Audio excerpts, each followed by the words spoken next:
వచ్చినప్పుడు గుర్తొస్తుంది. ఈ పిల్లవాడి బలాన్ని వీడికి మళ్ళీ జ్ఞాపకం చేస్తే వీడికి జ్ఞాపకం వచ్చి శాపం పోతుంది అని శాపం ఇచ్చారు.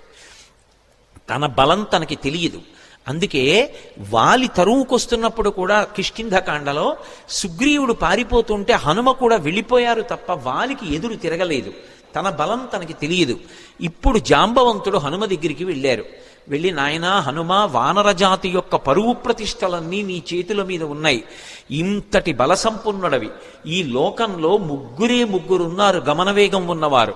అంత వేగంగా వెళ్ళగలిగినటువంటి ప్రాణి నాల్గవది లేదు.